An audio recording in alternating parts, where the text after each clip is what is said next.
PH वाले topic के ऊपर कुछ question number 1, a solution turns red litmus blue, its pH is likely to be. ये कह रहा है कि रेड लिटमस पेपर है वो चेंज हो रहा है किसके अंदर, ब्लू के अंदर। ठीक है, तो उसका पीएच क्या होगा, ऑप्शन 1, 4, 5 और 10। ठीक है, तो आपको पता है कि रेड लिटमस पेपर ब्लू के अंदर चेंज कब होगा, जब बेस के अंदर डालेंगे।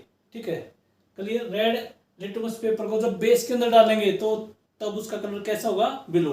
ठीक है, तो यहाँ पे हमें बेसिक सॉल्यूशन ढूंढना है। बेसिक का मतलब pH more than 7, less than 7, ये भी ऑप्शन रॉन्ग, ये भी इसका आंसर होगा डी 10।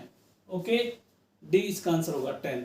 अगला क्या कह रहा है, 10 ml of solution of NaOH। क्या कह रहा है, 10 ml सॉल्यूशन है किसका, सोडियम हाइड्रोक्साइड का।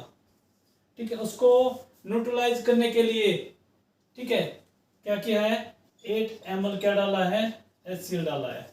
ठीक है, अब क्या कह रहा है कि 20 ml, अब क्या किया उसने, 20 ml NaOH ले लिया। तो ये कह रहा है कि कितना एसिड डाले, कितना ml एसिड डाले कि वो न्यूट्रलाइज हो जाए। जब हमने NaOH को डबल किया है, 2 टाइम्स ज्यादा हो गया। ठीक है, 20 हो गया, तो ये भी क्या हो जाएगा, 2 टाइम ज्यादा हो जाएगा, 2 टाइम्स ज्यादा हो जाएगा। तो कितना आंसर होगा इसका, 16 ml। कितना HCl की जरूरत पड़ेगी, 16 ml। इसका आंसर होगा डी, 16 ml। ओके, स्केल के ऊपर कुछ क्वेश्चन कर रहे हैं। क्वेश्चन नंबर 3 देखते हैं। आपको 5 सॉल्यूशन दिए गए हैं, 1 2 3 4 5। ठीक है, उनका नाम क्या है, A B C D E test tube के अंदर। ठीक है, जो A का पीएच है कितना है, 4, B का 1, C का 11, D का 7 और E का 9। ठीक है, आपसे कह रहा है कि पीएच वैल्यू के बेस पे हमें पांचों जो सॉल्यूशन उनको अलग करना है, नेचर बतानी है। 4, ठीक है, इस क्वेश्चन का आंसर देने से पहले पीएच स्केल को देखते हैं। पीएच स्केल क्या होता है, जो हमें स्ट्रेंथ बताए। ठीक है, किसी भी एसिडिक और बेसिक सॉल्यूशन के अंदर, कि एसिडिक सॉल्यूशन और बेसिक सॉल्यूशन के अंदर कितना एसिडिक करैक्टर होंगे और कितना बेसिक करैक्टर होंगे। ठीक है, अब 0 से 14 होता है पीएच स्केल। ठीक है, 7 वाला होता है न्यूट्रल, और 7 से कम वाले होते हैं एसिडिक। ठीक है, और 7 से ज्यादा जिसका पीएच वैल्यू होगी वो होंगे बेसिक। ठीक है, जिसका पीएच जितना कम होगा, ठीक है, वो उतना ही क्या होगा, मोर एसिडिक होगा। ऐसे ही जिसकी पीएच वैल्यू बढ़ती जाएगी वो उतना ही क्या होगा, मोर एल्कलाइन या मोर बेसिक होगा। ठीक है, अब यहाँ पे पीएच वैल्यू 4, 1, 11, 7 और 9 है। ठीक है, आपसे कह रहा है कि पहला न्यूट्रल कौन सा है, ये डी वाला क्या है, न्यूट्रल, क्योंकि न्यूट्रल की वैल्यू क्या होती है, 7 होती है। ठीक है, ओके, अब कह रहा है कि स्ट्रॉन्ग एल्कलाइन। एल्कलाइन यहाँ पे क्या है, 9 भी है और 11 भी है। ठीक है, जिसकी जितनी पीएच की वैल्यू ज्यादा होगी उतना ही वो क्या होगा, मोर एल्कलाइन होगा। तो मोर या स्ट्रॉन्ग एल्कलाइन का मतलब होगा जिसकी पीएच वैल्यू ज्यादा है, 11, तो क्या हो जाएगा, स्ट्रॉन्ग एल्कलाइन। ठीक है, 4 और 1 की बात करते हैं। 4 और 1 क्या है, दोनों एसिड है। ठीक है, अब से कह रहा है कि मोर एसिडिक कौन है, जिसकी पीएच वैल्यू जितनी कम होगी, जो 1 वाला है, मतलब बी क्या है, स्ट्रॉन्गली एसिडिक। और ये कैसा है 4 वाला, वीकली एसिडिक। ठीक है, ऐसे ही जब 11 वाला स्ट्रॉन्ग एल्कलाइन है तो 9 वाला भी क्या होगा, ये भी एल्कलाइन होगा, बट कैसा होगा, वीकली एल्कलाइन।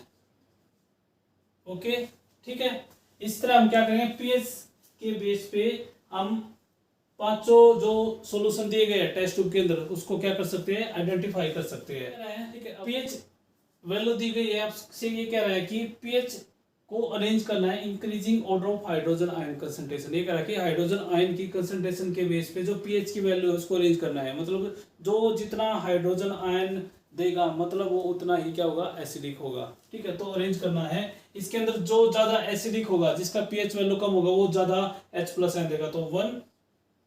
ठीक है, उसके बाद 1 के बाद कौन है, 4, 4 के बाद 7, 7 के बाद 9, 9 के बाद 11। ये हो गया इंक्रीजिंग हाइड्रोजन आयन की कंसंट्रेशन के बेस पे पीएच वैल्यू को अरेंज कर दिया। ओके, पीएच और पीएच स्केल के ऊपर क्वेश्चन करिए। क्वेश्चन नंबर 4, एक टेबल दी गई है एनसीईआरटी में पेज नंबर 26 पे और टेबल 2.2। ठीक है, आपको सॉल्यूशन दिए हैं, 11 अलग अलग सॉल्यूशन है। ठीक है, उनका अप्रोक्स पीएच वैल्यू बतानी है और नेचर बताना है सब्सटेंस का। तो इस क्वेश्चन को सोल्व करने से पहले आपको पीएच स्केल का पता होना चाहिए। पीएच स्केल वो स्केल होता है जो आपको पावर ऑफ हाइड्रोजन मींस आपको ये बताए किसी भी सॉल्यूशन के अंदर कितना उसके अंदर एसिडिक करैक्टर है। अगर वो बेसिक सॉल्यूशन है तो कितना उसके अंदर बेसिक करैक्टर है। ठीक है, पीएच स्केल 0 से 14 होता है, 7 वाला होता है न्यूट्रल, और 7 से कम होते हैं सारे एसिडिक और 7 से ज्यादा होते हैं बेसिक। जितना पीएच वैल्यू कम होगा उतना ही वो मोर एसिडिक होगा। ऐसे ही अगर पीएच वैल्यू 7 से ज्यादा जितनी होगी वो उतना ही मोर एल्कलाइन या मोर बेसिक होगा। ठीक है, आपको सलेवा बिफोर मील मतलब खाना खाने से पहले जो सलेवा होती है उसका पीएच कितना होता है, 7.5 के अप्रोक्स होता है। नेचर कैसी होगी, एल्कलाइन बेसिक। ऐसे ही दूसरा है सलेवा आफ्टर मील, खाना खाने के बाद, तो क्या हो जाएगा, 6 हो जाएगा, पीएच चेंज हो जाएगा, एसिडिक हो जाएगा। ऐसे उसके बाद लेमन जूस, इसका 2.2 से लेके 2.4 एसिडिक होता है। ठीक है, उसको कॉफी इसका 4.5 से लेके 5.5 एसिडिक होता है। टोमेटो जूस 4 से लेके 4.4 अप्रोक्स होता है एसिडिक। हमारा ब्लड का अंदर पीएच अगर हम देखें 7.4 से लेके 7.5 होता है। नेचर कैसी होती है, एल्कलाइन बेसिक।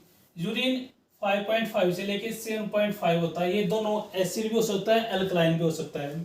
ठीक है, गैस्ट्रिक जूस ये 1.2 से लेके 2.2 इतना भी हो सकता है, और इसकी जो नेचर होगी एसिडिक होगा। 1 मोलर HCl 0 होता है, हाईली एसिडिक होता है। ठीक है, ऐसे 1 मोलर NaOH सोडियम हाइड्रोक्साइड 14 होता है, हाईली एल्कलाइन, ज्यादा बेसिक होगा। और वाइन जो होती है उसका पीएच की अगर वैल्यू देखे 2.8 से लेके 3.8 होती है, और कैसा होता है, एसिडिक नेचर होती है। ओके।